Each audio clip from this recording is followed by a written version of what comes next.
Hey there, and welcome to another week of 3-Minute Tidbits brought to you by Cleanse and Snap Ed. This time we're going to be talking about food preparation, so stay tuned. So first things first, let's go ahead and start off with just general food preparation tips, all right? So of course you want to make sure that your hands, your utensils, as well as your overall kitchen is clean, all right? We don't want any cross-contamination from anything you might have done in the kitchen earlier that could taint your food and of course make you sick.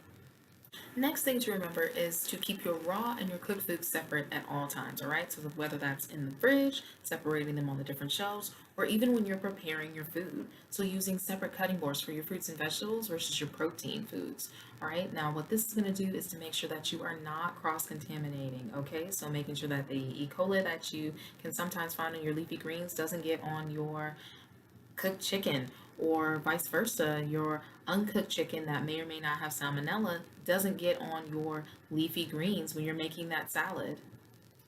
Now, the next thing in the food preparation process that we want to go ahead and discuss is the thawing process. Unless you just have fresh cut meat lying around everywhere, we do need to discuss this. So you got three options: either thawing it out in the fridge, thawing it out via microwave using the lower defrost setting so you're not cooking it while you're defrosting it, and then of course thawing it out by submerging it under running water. Okay, now if you're using the microwave or the running water techniques, you always want to cook it immediately afterwards. If you are using the fridge technique, so long as you don't take it out and leave it on the countertop or anything like that during the process, you can always, if you change your mind, put it right back into the freezer.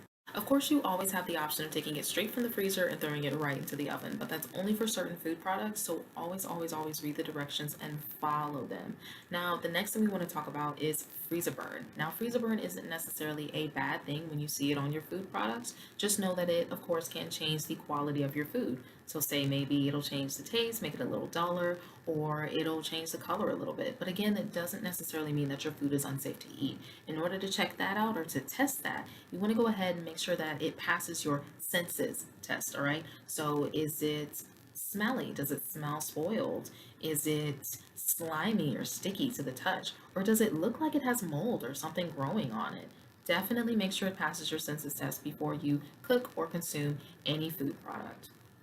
So the last thing we want to go ahead and talk about before we end this particular video segment is essentially cooking and heating your food, or more specifically, what temperature to bring things like poultry and ground meats to in order to reduce your chances for food poisoning. So let's go ahead and see.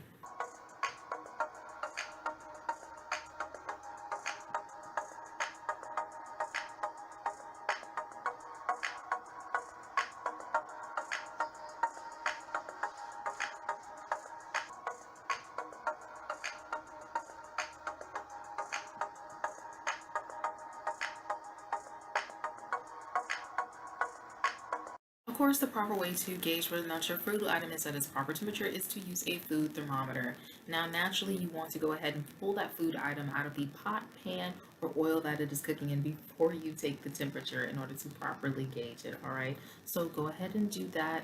Stick the food thermometer in at either the thickest part of the meat, not close to a bone, or stick it within the other food items, say pasta dish or plate of beans, things of that nature, and essentially use that to gauge whether or not your food is brought up to its proper temperature to again decrease your chances or your risk of foodborne illnesses. All right. Thank you so much for joining me for this video, and I hope you had a wonderful time, and I will talk to you guys again soon. Bye.